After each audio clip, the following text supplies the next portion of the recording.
Good morning, everyone. Thank you to the Master of Ceremonies. So without much ado, if I may invite my co-panelist onto the dais, Craig from Dubicars, Haluk from Jameel Motors, and Zain from Emirates Transport.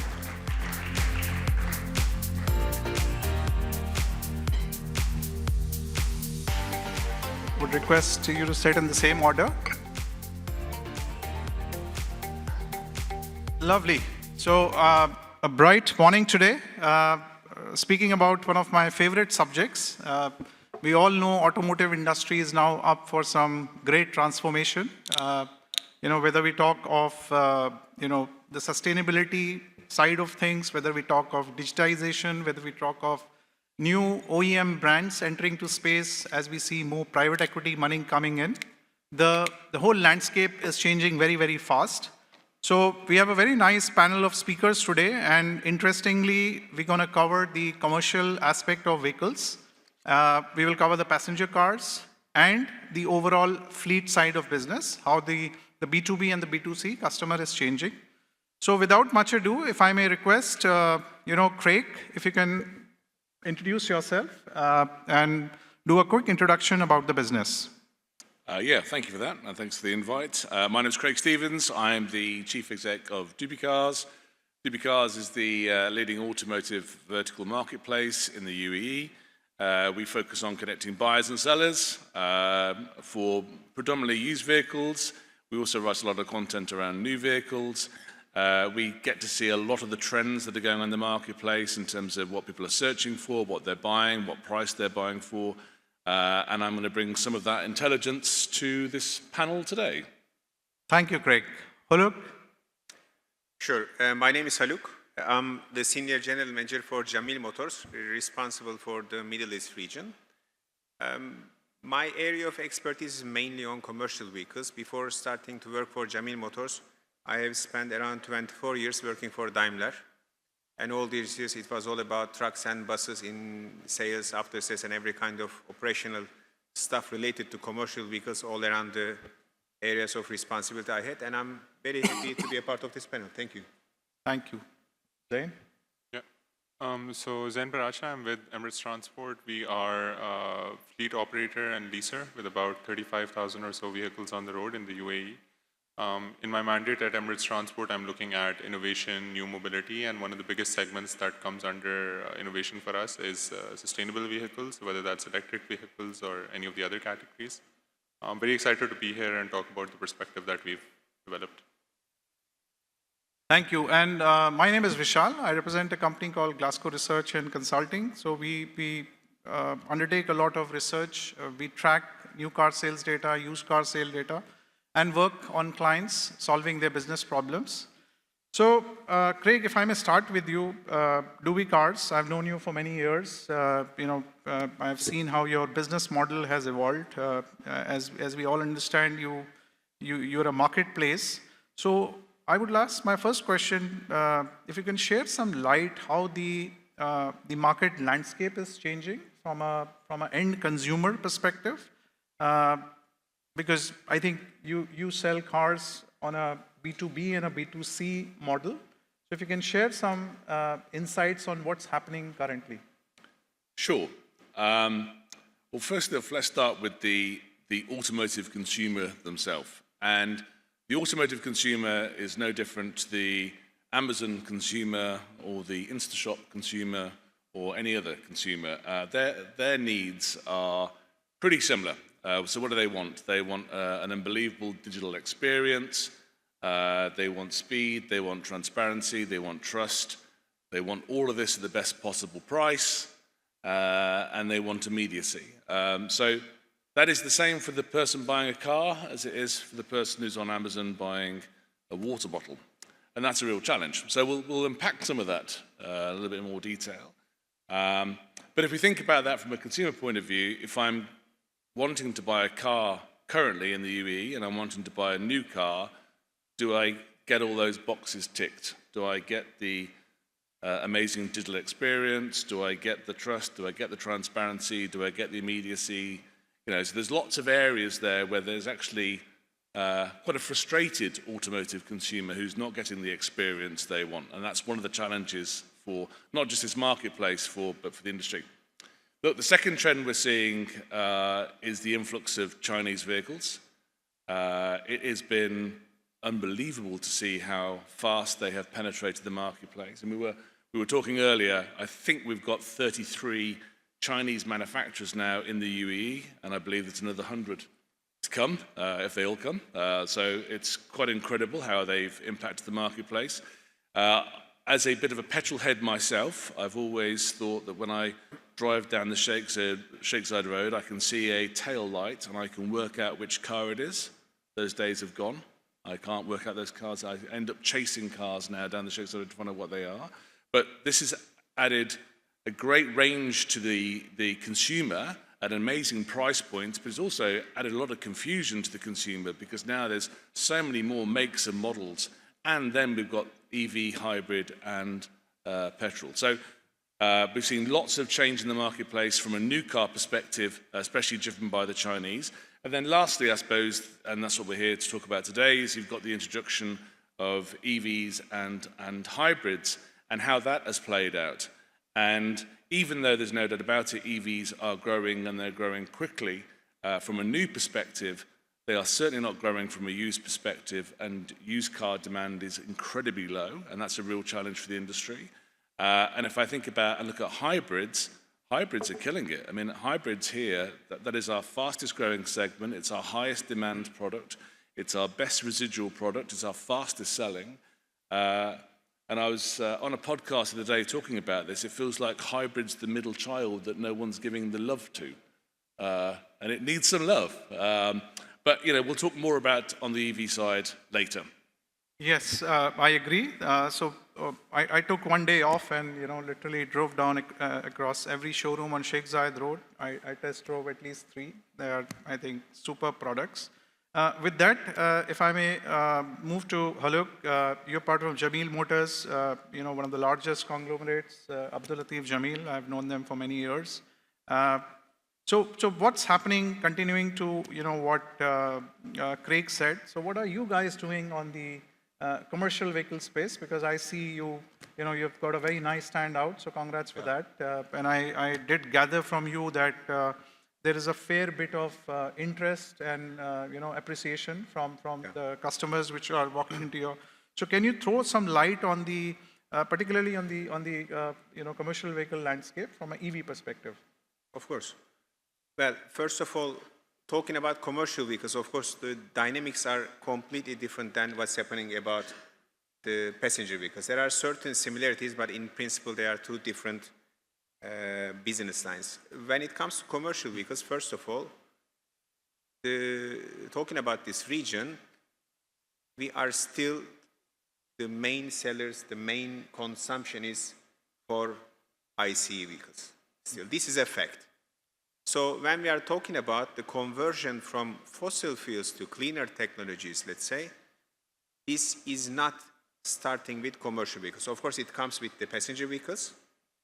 Then in time, when it touches the commercial vehicles, it will be starting from the smaller size ones, like super light duty vans, smaller payload vehicles, then to light trucks, then to medium duty trucks, and then to heavy duty trucks. So this is how the industry will evolve in time. I think when it comes to commercial vehicles, we are at the very beginning of all this transformation. First of all, if you look at the directions from many governments in the region, there is a clear direction to go for cleaner technologies. Meanwhile, at the same time, I think Craig made a very valuable point.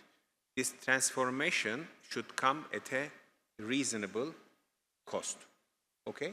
So when we talk about the TCO, we should be in a position to explain this very clearly to our potential buyers.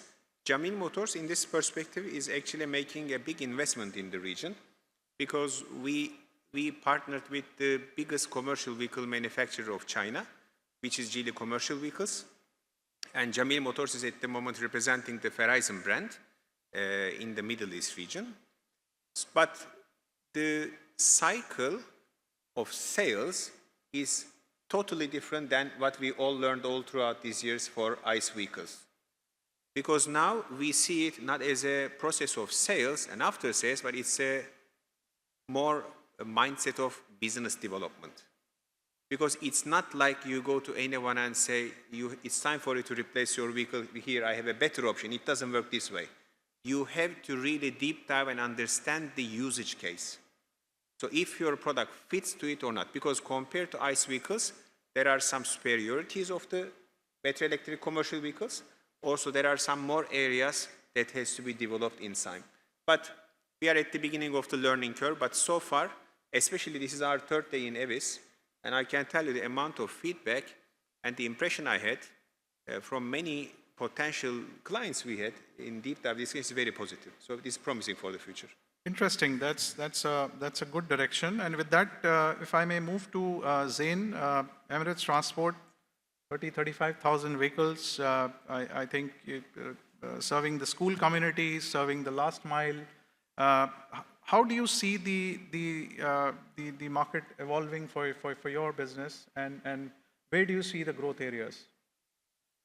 Yeah, I think it's important to take one step back and talk about what is driving this entire conversation for electric vehicles, or has been for the last, let's say, 10 years, ever since we've seen Tesla emerge as a brand. And I think one thing that's very important to keep in that focus is that it's sustainability and climate change and all of these factors that are kind of rooted behind it. We're seeing that reflect through in various different ways in terms of the demand that's coming in, and it's not necessarily moving from an ICE vehicle to an EV. That's the only way to become sustainable. I think another very interesting point on hybrids came up. That's a very, very successful technology, proven, reliable, and much easier transition, much less, I would say, stress in terms of a process to go through to transform. But then there's also technology overall, right? So we're seeing a lot more of the sharing economy evolve. We've seen car sharing platforms come up. We've seen a lot of demand for short-term rentals come up. These are all things that are more rooted towards only utilizing an asset to the extent that there is demand for it, right? And being able to capture that flexibility. But insofar as EVs are concerned, the transition that we've seen, especially in the last 3 years, I would say, is that every year the interest is more mature. Every year the interest evolves a little bit beyond, over and above what it was last year. This year in particular, we're seeing a lot of activity on the infra side. So we're seeing some of our partners very seriously commit to building large-scale infrastructure in very, very relevant transport corridors across the UAE. And that could definitely be a Hail Mary and a catalyst to bringing more electric vehicles on the road. But there's only so far that the conversation can go when it's marketing, PR, or experimentation driving demand. There needs to be a commercial case that underlies investment into these vehicles, especially for the B2B organizations that are considering it. And that commercial case is not yet quite solid, right? We talked about TCO. All things considered, it's still not comparable, especially when you factor in that, these vehicles need maybe twice, 1.5 to 2.5 times the downtime on any given day in order to be able to get enough time to get away, charge, wait, etc., and then get back on the road. And then you connect commercial applications to it. So when you factor all of those things into the TCO or into the productivity of the vehicle, it does not make a strong case for itself already.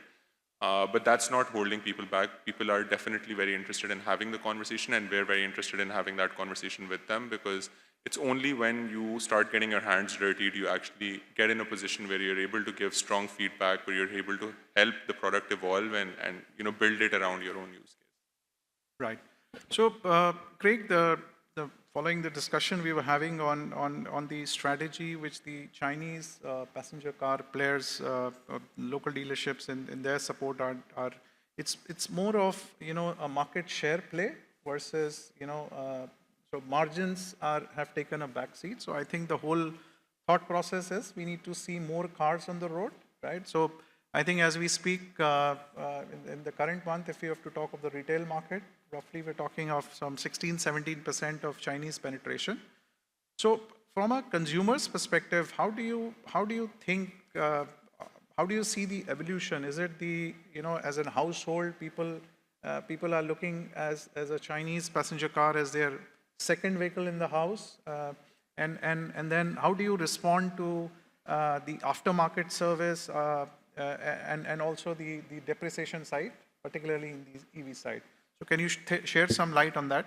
Well, there's a lot to unpack there. It sounds like I'm designing the whole Chinese strategy for global domination. But so look, what do we see from the?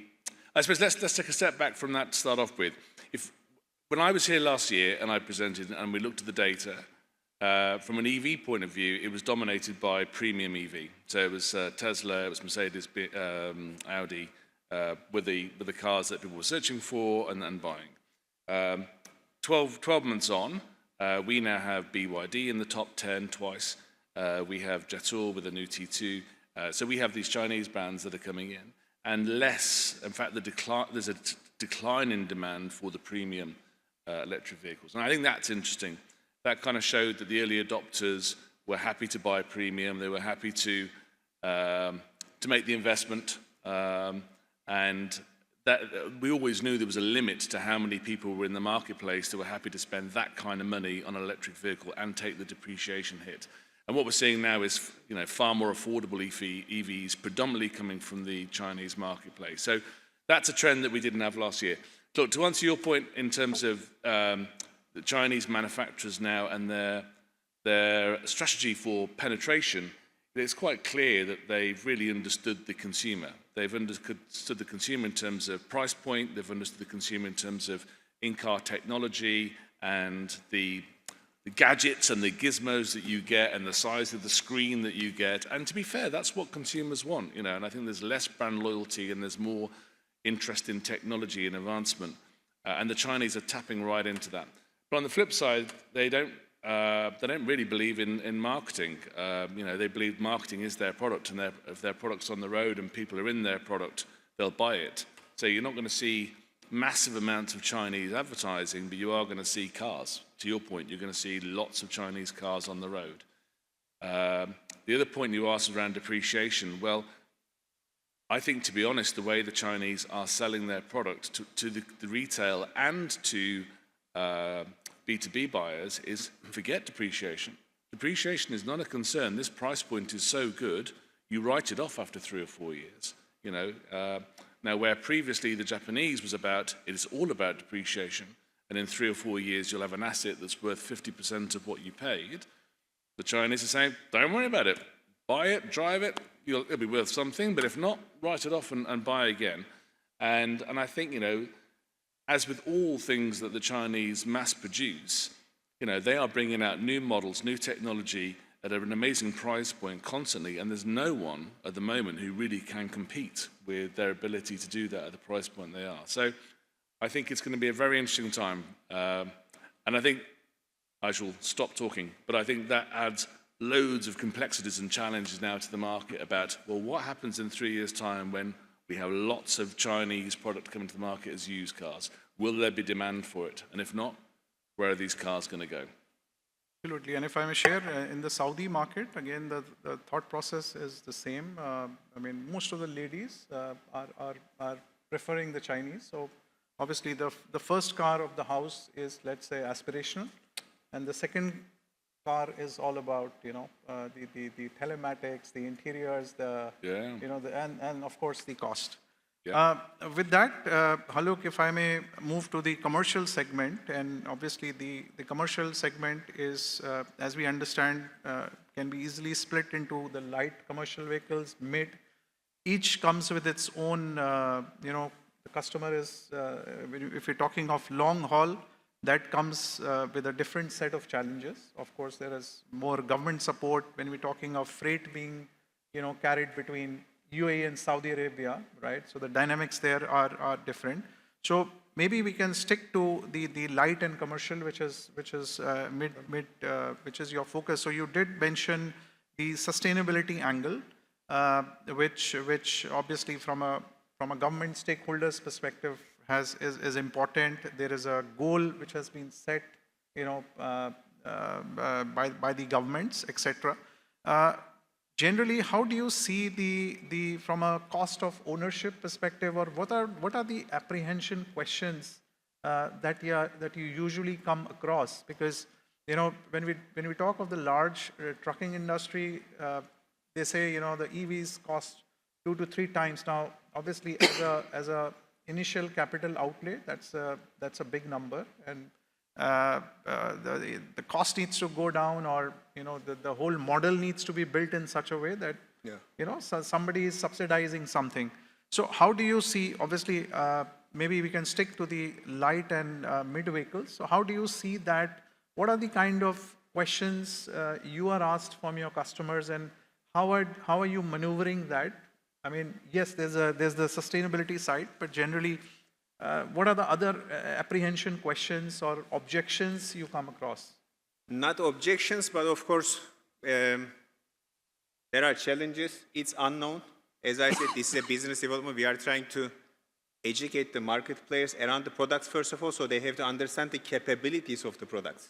I mean, battery electric commercial vehicle, now think about Saudi Arabia. In UAE, the distances are short. Go to Saudi Arabia and I will give you a heavy-duty electric vehicle to drive with 25, 30 tons of load on the back. It's mostly desert, long distance. It can be day, it can be night, and you are driving electric vehicle, electric heavy-duty truck. How confident would you feel? So this is exactly the question. That's why I'm saying the conversion, the transformation will start from the smaller segment. That's why the distances are also short, okay? So last mile delivery companies, FMCG companies will be the pioneers to invest in these products because it's more manageable, and maybe the right word is also reachable, okay, in case of any urgent attention that you need to pay. The thing is, learning the products and being open to them is one topic. Understanding capabilities is second thing. Sustainability, going for greener technologies, reducing the carbon footprint, these are very popular words in the last couple of years.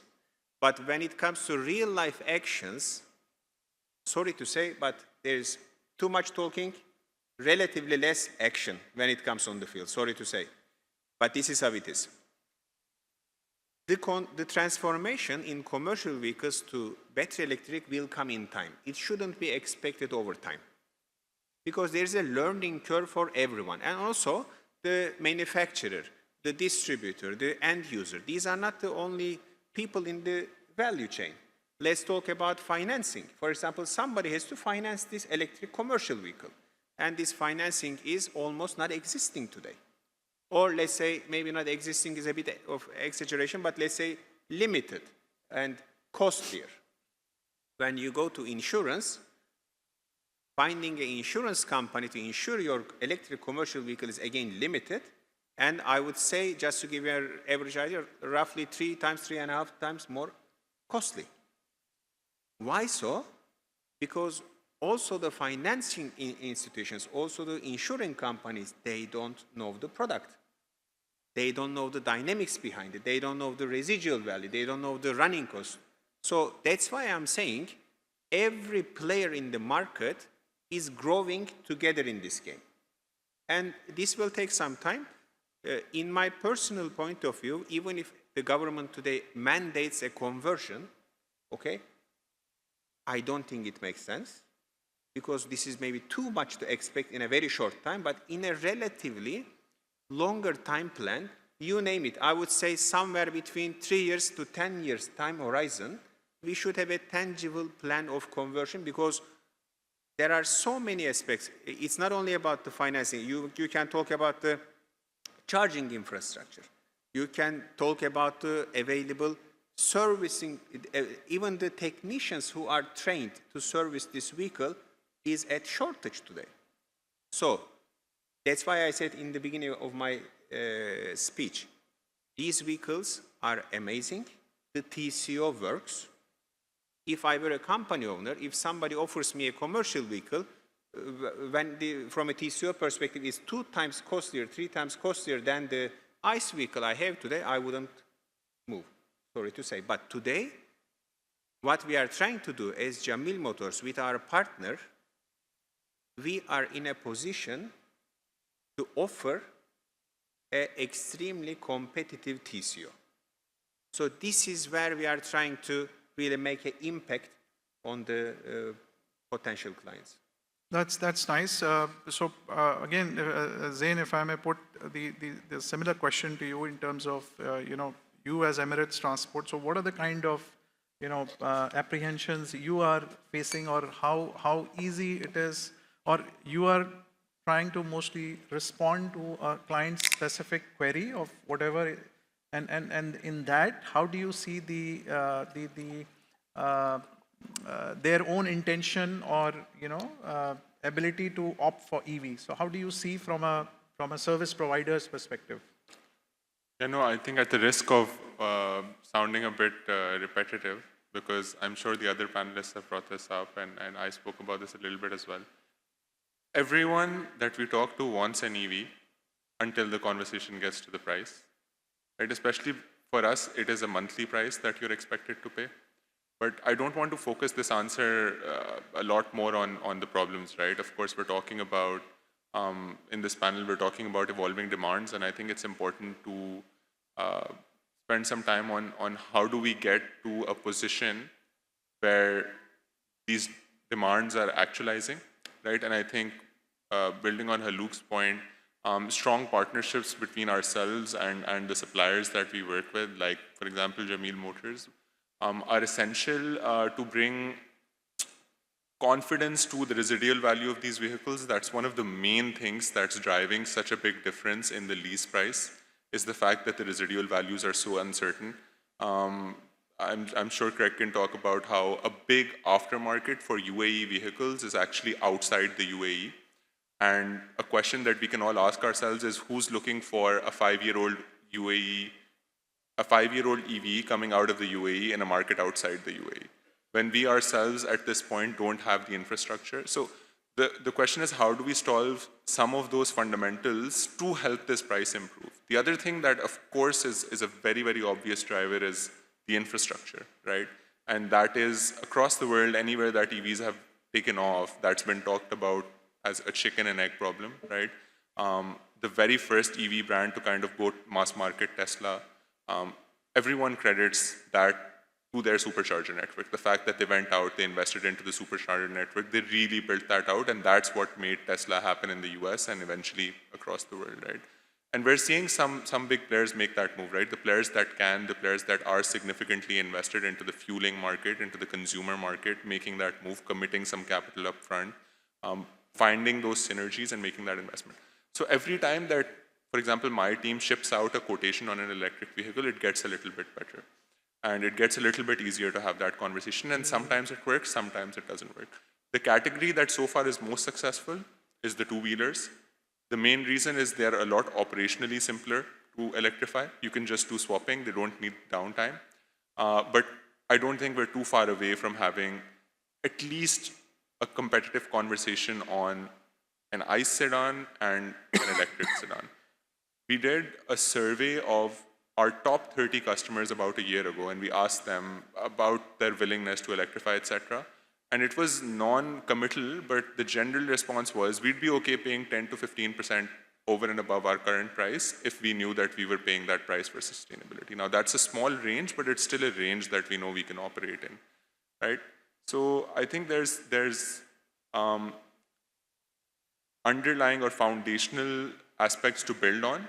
But until that time, the electric vehicle demand that comes in is mostly either experimental, so trying to get familiar with what it is operationally, how do we build ourselves around it, what kind of changes does it require to our working mechanisms, our operational structure, or it is more for the front or the PR of it and being able to talk about the fact that a certain organization or a few organizations are making these moves and are investing into this technology, which I don't think is a bad thing, right? Because something has to kick that flywheel off, and if this is what it is, then this is what it is.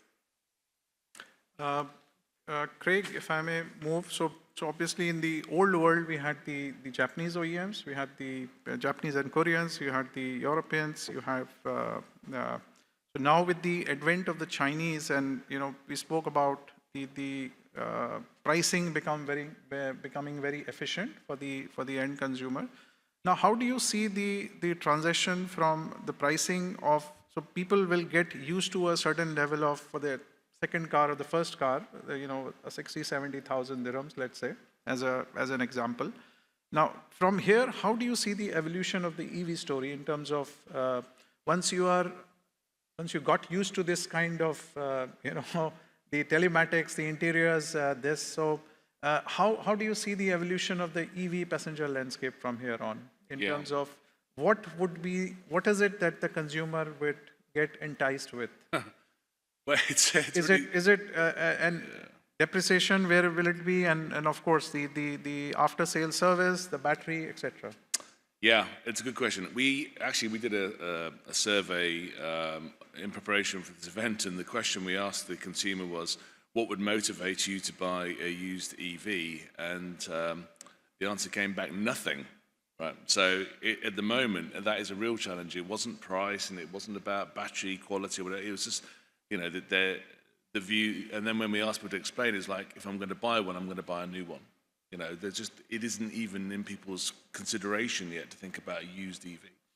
So, I mean, building on what these guys have said, look, I think firstly, EVs is such a fast-paced technology. The technology changes are so rapid. It is like early days of mobile phone, where literally as soon as you buy one mobile phone, the new one comes out. And consumers know that, and they can remember that. So I think, with that speed of tech advance and price, new makes, new models, consumers are always going to be wary. So how do we manage that?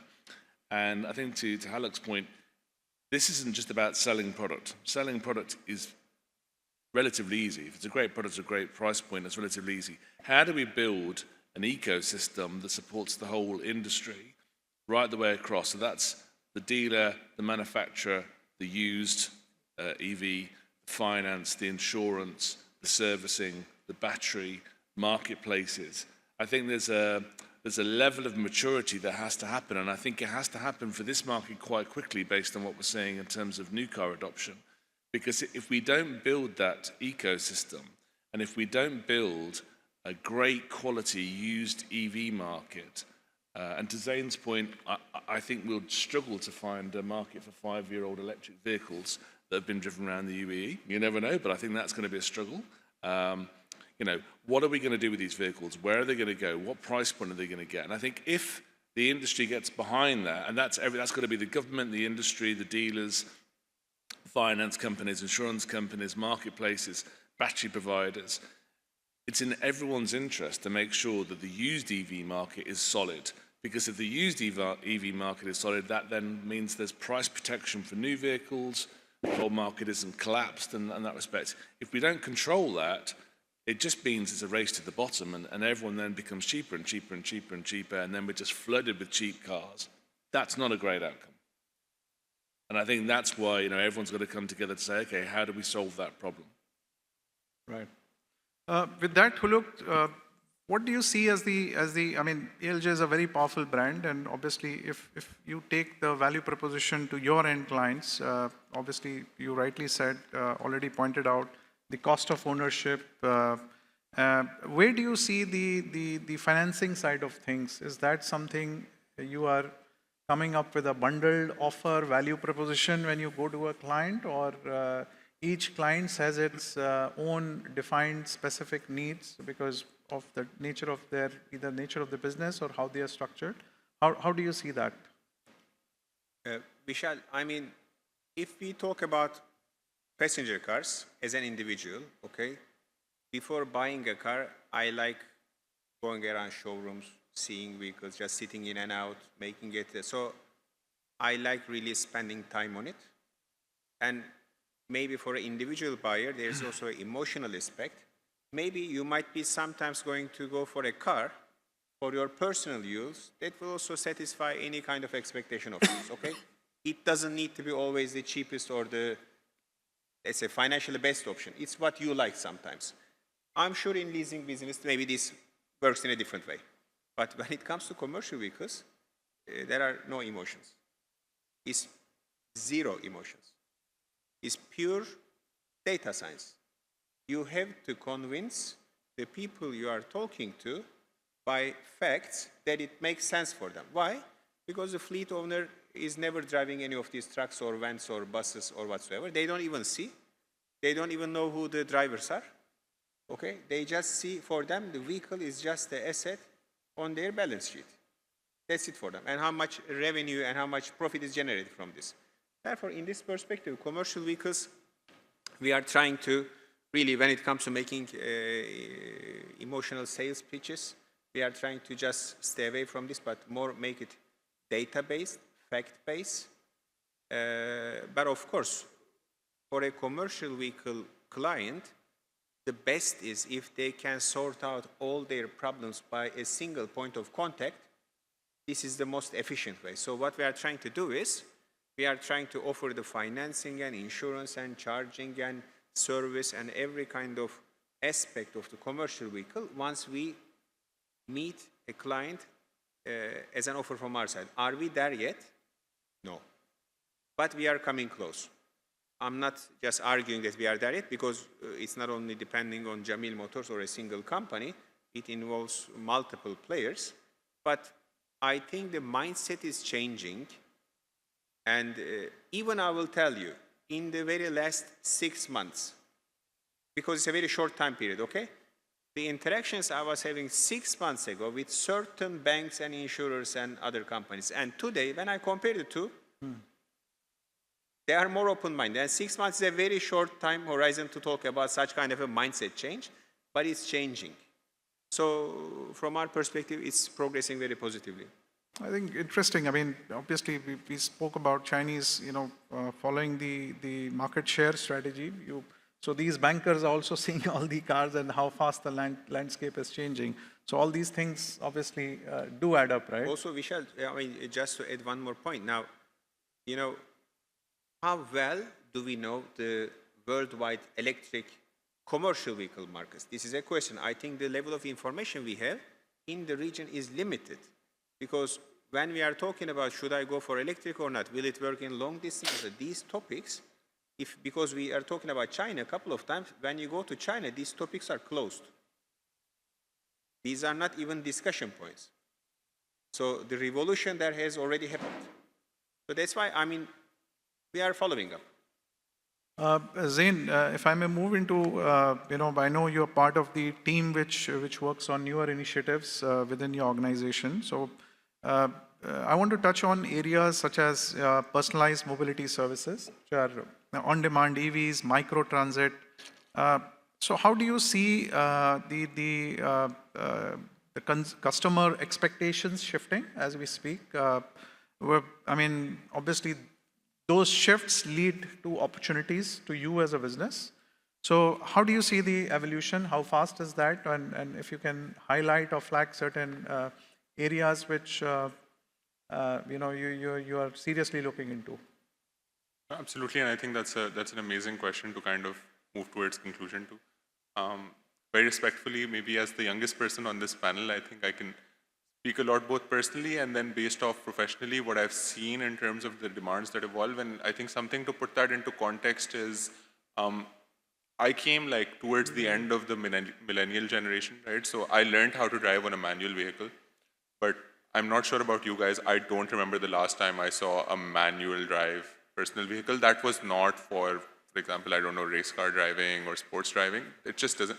So that just goes to show you that the baseline has completely changed. If I'm opening up any kind of online or offline or entering into an offline experience where I'm trying to find a vehicle for myself, whether short-term or long-term, I will just assume it's automatic. I always find it a bit redundant that you see that as like a big symbol right up front. I'm like, unless it's manual, you don't need to tell me, I will assume, right?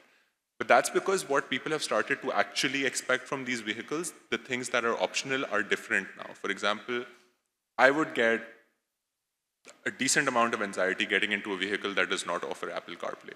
For me, that is something that has become, I could lose out on power windows, I would not want to lose out on Apple CarPlay. And I think that bit of technology, that bit of the driver being very digitally driven is something that has now become, would actually very well symbolize the demands of the modern consumer, right? That's what people have come to expect from these vehicles. And to your question, that extends beyond the vehicle as well, right? I very briefly touched on demand or only wanting to use something for as long as you need it. Uber really drove that, right? And then Airbnb catalyzed it more, and we're seeing so much of this sharing economy. So why do I need to pay for 100% of an asset that I'm only using 10 to 15% of the time? And a car is kind of very, very, very well representative of that. So we're seeing this trickle through in our requirements. We're working very closely. Our approach is a partnership approach. We don't see ourselves today as a technology company. Of course, we know that there is a baseline sense of technology that we need to develop in order to be able to interface with the ecosystem, and we're spending time and money and resources investing into that baseline. But what we're really doing is we're working with partners across the board. So companies that specialize in DRT technology, companies that specialize, which is demand responsive transit technology, companies that specialize in car sharing technology, and other forms of B2C/B2B2C interfaces that can enable these experiences to be able to bring these products, these services to market for our existing customers and to market them to new customers, whether those are corporates, those are regulators, those are hospitals, schools, universities. But and it's important to take into context that the UAE, even now, because of that efficiency focus, is a fairly cost-minded, cost-efficient market. When you add, it's a very simple formula. If I take a vehicle and a driver and I give you a price, that is price A. If I take a vehicle, a driver, and technology, and I give you a price, that is price B, and it will always be higher than price A because technology is not free, right? So that technology needs to drive efficiency that is equivalent to that differential in price. So I should say that, yes, you will pay a higher price per unit, but because of the efficiency that I've created, you now need less units, which means you will pay less money in total and you will get a better experience. And that makes it a very easy conversation to have. And that's something that does not work for all cases yet, but we are seeing measured success in some cases, and we are pushing that tech into the market to create that catalyst, right? And it's interesting. I'll be very honest, it's an interesting problem statement to spend time on, and it's an interesting problem to try and solve. Nice. With that, Craig, if I may move into trust, I think you did mention something around EV sales online. Is used cars being sold in the current scenario? Not much. So without wanting to be doom and gloom about it, but used EVs are the slowest selling cars on our platform. They have the worst residual values, right? So and people are less motivated to buy them. So there is a challenge around that. Look, one of the challenges is about trust, because even when people buy a new car, they know there's a warranty there. They know there's a warranty that's going to protect the battery, and that's the main thing they're worried about. And it's less obvious when you buy a used car if there is a warranty and what that warranty actually covers. So there's a real concern around that. I think, going back to my point earlier, I think this is the challenge that the industry's got to deal with. It was interesting last year when we were here. There were companies in China and Japan that were doing battery health care checks, healthcare certificates, warranties on the battery, quick replacement batteries at service stations. There's lots of good things going on around the world that will give people confidence when they do buy a used car. We've seen less of that in this market at the moment. The focus is on new cars. But there are things out there. There are initiatives that are being done. And yeah, I think, once you can protect the battery, give a warranty and a health care check on it, then the price point for used EVs is very good. So actually, that will encourage people then to step in and start buying used ones. So there are some steps that I'm sure we'll start seeing in this market. Right. Haluk, you may be a little far away from this in terms of used commercial vehicle, but have you made any plans, thoughts on, post you hit or your clients hit the resale scenario, used commercial vehicle scenarios? Are you having a thought around that, or how would you respond to those things if the client is asking you those questions? Well, as a short answer to this question, Vishal, what I would like to tell you is, of course, the used value after a couple of years is unknown. So there are certain companies who have the financial capability, who are willing to take this risk directly. But these are financially capable companies, and the majority of the market demand for commercial vehicles is into the direction of leasing. So when it comes to residual value discussion, of course, our primary, let's say, group of clients are the leasing companies that we discuss with them how we can find a joint solution. Because, I mean, you cannot talk about the residual value of a product that is not existing today. It will exist in time, but it's not existing. There are no commercial vehicles, electric running on the roads. I mean, there are, but just a couple of units only, not much. So it will take some more time. I think with that, we've come to the pretty close. So maybe we can just have a quick one-line summary, Zain, from your side in terms of how do you see the evolution of the customer? Your closing remark on that. Yeah, no, I think if it has to be in one sentence, I'll say it's yet to know where this will land. But if I could end with one personal thought, I think the momentum is definitely positive. Their desire to innovate and to accept these technologies is there. With like co-working, we've got someone from the technology space here. We've got someone from vehicle space here, ourselves as a leaser and an operator, and then a few other people in the ecosystem. If everyone comes together, then a solution is not too far away. Haluk, your closing remark? Sorry? Your closing remark as a summary, your last thoughts? Well, I mean, it's a pleasure sharing these thoughts, by the way, first of all, before anything else. And I think, I mean, at the end of the day, we are talking about really sustainability and clean technologies, okay? I mean, this is, I think, major headline above anything else. So the way forward to reach it, I'm sure we'll be finding a way altogether. Craig? Yeah, look, I think, this is the most exciting time to be in the automotive industry. I think there is so much going on. It's phenomenal. And I think my closing remark be, everything else that supports the automotive industry has to move at the same speed to make sure that we have a good, vibrant, new and used market. With that, I think we can take one or two questions, if there are any questions from the floor. Yeah, thank you very much, Vishal and the panel. Can we just show appreciation, please, to the panel? Thank you. And indeed, do we have any questions? Yes, we've got one at the front here, please. Thank you. First of all, thank you so much for your thoughts. I think this was really insightful for sure, coming together of different industries here. I wanted to talk about range anxiety, which of course exists in UAE, as you have mentioned, and how new technologies, for example, NIO is bringing up battery swapping as an innovation right now. Do you feel that the UAE market would feel better about range anxiety, or how do you feel that can be improved in our market currently? As a general question. As someone with personal experience, I'm comfortable taking this. So actually, I'll answer this with a story about how I kind of resonate with range anxiety as something super real.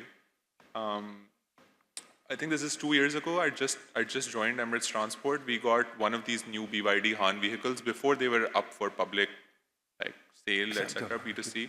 They just come in for like a trial and use. And someone in our team convinced me to leave my car at work and keep the BYD over the weekend, and I had the bright idea of trying to drive it out to Hatta. I had to come back halfway. And on that drive, I discovered that at that time, and I'm sure it's evolved a lot since then, but once you take this vehicle above 120, the battery actually starts falling a lot faster. So I left Dubai with 400 kilometers of range. I was halfway there and I was at 250 kilometers of range, very seriously concerned on whether I'd be able to make it back home. And I drove back, I took my actual car, and then I went back on that trip. So I had to do the drive almost twice. But I think the situation's changed a lot since then, right? In terms of standardization, one big issue that comes because of which range anxiety is there is because the charger configurations are not compatible entirely. There's a few different levels of technology. There are people that are very actively solving for that, and that connects back to the point on so many Chinese vehicles on the road. The other thing is, the right solution might not necessarily be only swapping, right? Swapping is for bigger vehicles, it's a very complicated solution to kind of implement, which is to have an experience where you can drive your vehicle up, where the entire battery comes up. For the bikes, it works because it's a lot easier. You can just do it with your hands. But folks are really breaking that problem down very creatively: destination charging, opportunistic charging, experiential charging, But we had someone talk about ADNOC setting up a dual-sided charging hub with I'm not sure how many charging points, but tens of charging points where their approach is rather than have 3 locations with 2 chargers each, you can just have 1 location with 30 chargers so that everyone knows that no matter what time of day it is, I'll find the spot. I think there's a lot of creative problems coming, and that's what it will take to kind of get over it. So to have that confidence that I can drive Dubai, Abu Dhabi, Dubai, and not have to worry about whether my car is charged. Yeah, if I can just add to that, I think that firstly we have to recognise that it is a real thing, right? And Zain may have thought that I was there when this transition happened, but I'm sure when people went from horses to cars, they also had some major reservations around this sitting in a thing that had petrol and fire. And you know, you have to do, you know. Yes, there are solutions, and yes, there are cars that have got phenomenal range, but it's still an anxiety that people have. And I think, you know, it's going to be about education, and getting people used to this. And everyone's got a bad story to tell about range. How many people have got a good story? I mean, you just don't say, I had a fantastic drive to Abu Dhabi today, and the car did everything I wanted to do. That doesn't happen, right? So I think it's education, and I think it is about bringing in some solutions that just give you that backup. You know, if I am stuck, I can get a battery changed immediately, or I can get a quick charge. But they're definitely coming. So I think that's the good thing. You can see them already in different countries, so they will come to this market. Thank you. Thank you. Thank you.